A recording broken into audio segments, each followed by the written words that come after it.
Hello? Hey, how many times do I have to tell you to keep the noise down when you open and close the door? What?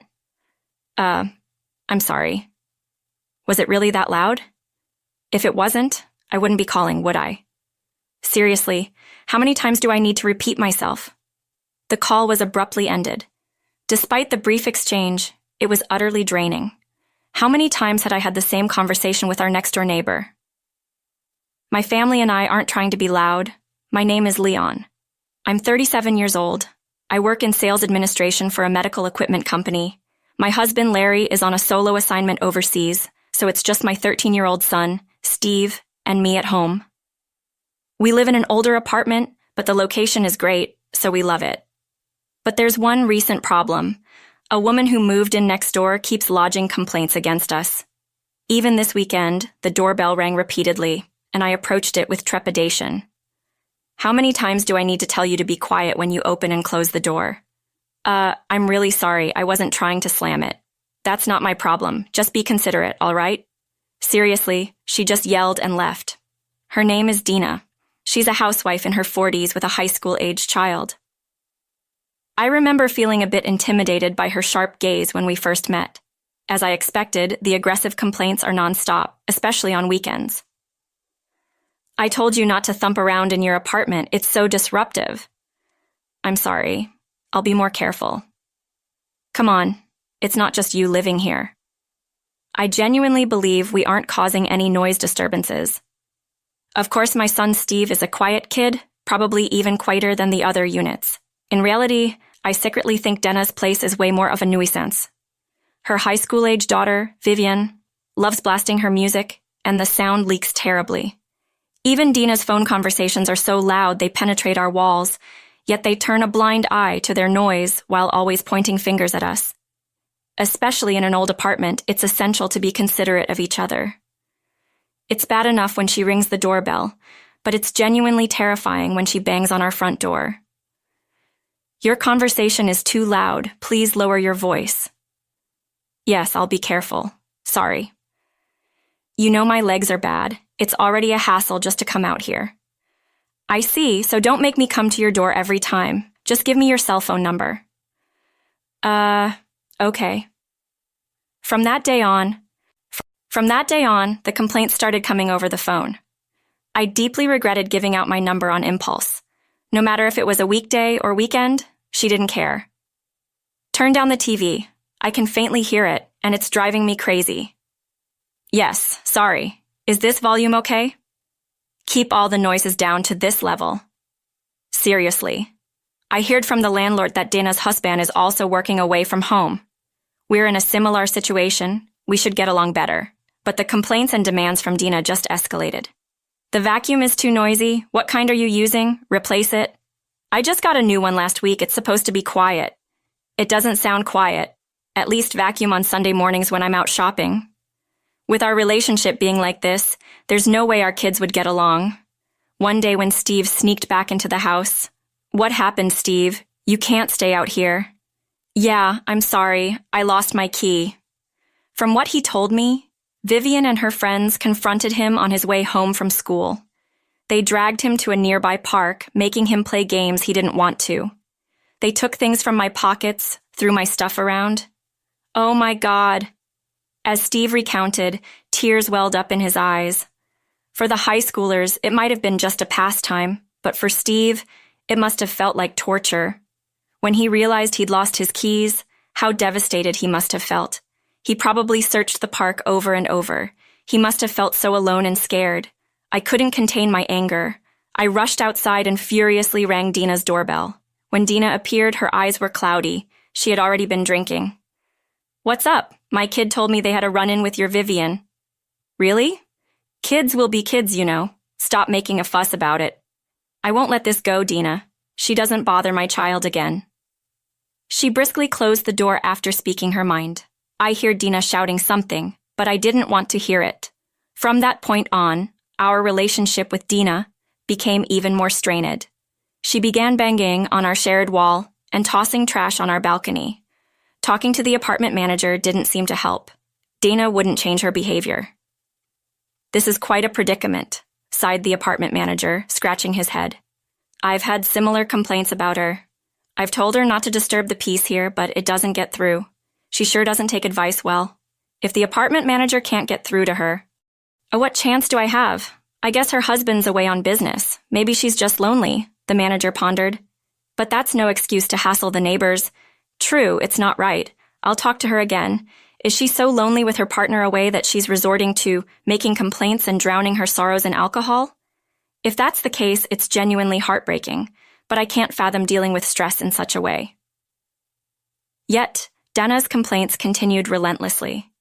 Even when we thought we were quiet, she'd always find something to nitpick. Thanks to her, we never got a moment of peace.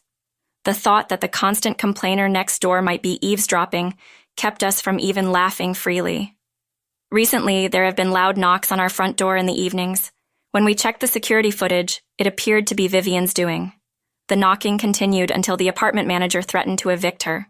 With such overwhelming stress day in and day out, both Steve and I were totally drained. One day, I phoned my husband Larry, who was overseas, to fill him in on the situation. It's just, I can't believe of all people she moved next door. Is that what's been happening? How about Steve? Any more issues with the girl next door? I think it's better now, probably thanks to the apartment manager laying down the law.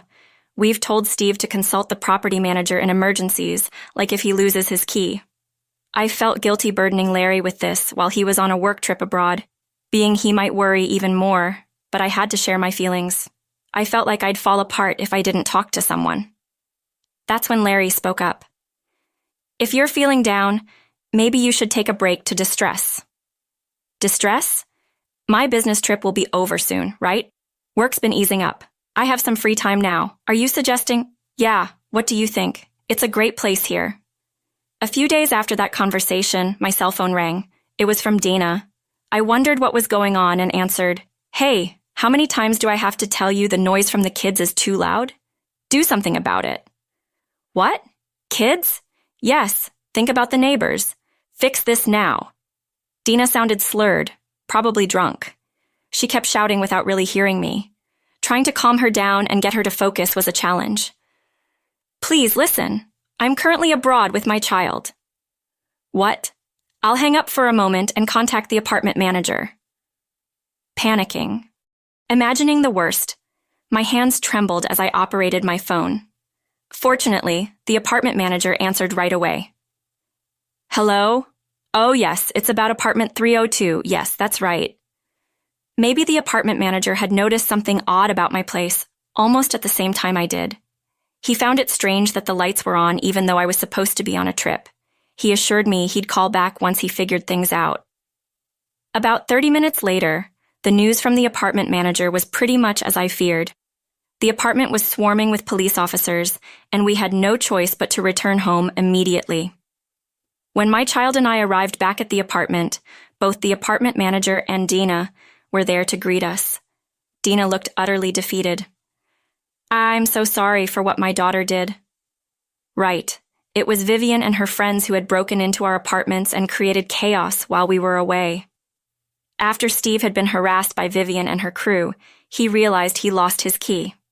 Turns out, Vivian had stealthily taken the key from Steve's belongings.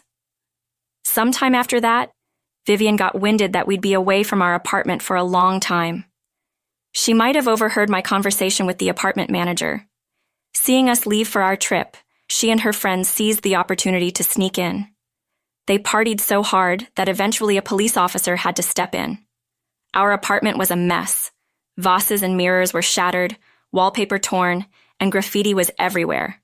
There were discarded candy wrappers, instant noodle cups, juice cartons, and plastic bottles all over. The police officer had instructed that everything be left as it was until we returned. Seeing the state of the apartment, forgiveness wasn't an easy option. Regardless of it being a child's mischief, there were clear boundaries crossed. I'm so sorry, I'll help clean up. Thank you, I'll pitch in too. We immediately began tidying up. Apart from essential communication, I hardly spoke to Dina. I wasn't the kind to get chummy after such an incident. She sensed that and focused solely on cleaning. After a while, the parents of the other kids who had trespassed, along with Vivian, arrived. Each one of them apologized profusely. I accepted their apologies sincerely. A police officer arrived around the same time and updated us on the details. When the police arrived, there were 4 girls in the apartment, including Vivian. All of them stopped their antics and sat down properly after a stern warning from the apartment manager. All 4 of them, "Are you over 18? So they can be held criminally responsible. I was told that the 4 of them were currently detained at the local police station. Whether they'd remain in custody would be up to the prosecutor and the judge. I had spoken to the authorities, emphasizing that these were just kids, most of them still in school. Being arrested and detained is traumatic for anyone, especially for the young ones. I believed they shouldn't face harsh penalties. The discussion shifted towards settling things outside the courtroom. The apartment manager would assess the damages for broken windows, mirrors, and wallpaper. All I had to decide was the compensation for the damages and my emotional distress. The bill would go to Vivian's mother, Dina. The financial burden would be shared equally among the 4 families, each reimbursing Dana. By the time our negotiations and cleanup were wrapping up, I saw a large black van pull into our complex. A tall, imposing man and Vivian stepped out. Could it be? My hunch was right. The man was Dana's husband. He had a strong and commanding presence and didn't seem like someone from a traditional office job. He seated both Dana and Vivian next to him and turned to me. "We sincerely apologize for all the trouble my reckless wife and foolish daughter have caused," he said, repeatedly expressing his regret, almost to the point where I felt embarrassed. I lost count of how many times I told him it was okay and to stop apologizing. Dina and her crew left shortly after, continuously apologizing. 2 days later, Dana and Vivian moved out. I initially thought it was just the movers, but when I checked, Dana told me she was moving in with her husband. I had been reluctant because his new job is in a very rural area, and I didn't want to go, she said. But after the recent mess, I didn't feel right staying here. She decided to join her husband. If this ordeal brought their family closer together, then perhaps it was for the best. As a wife with a husband on a solo assignment, I genuinely felt that way. I sincerely hoped that living with her strong-willed husband would keep Dana on the straight and narrow, and that Vivian might mature a bit. A few days after that, with my windows and walls back in pristine condition, my husband Larry returned from his trip.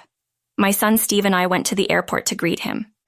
Larry's overseas assignment was over, and our family of 3 was together again. I wouldn't have to face any more unsettling nights alone for a long time.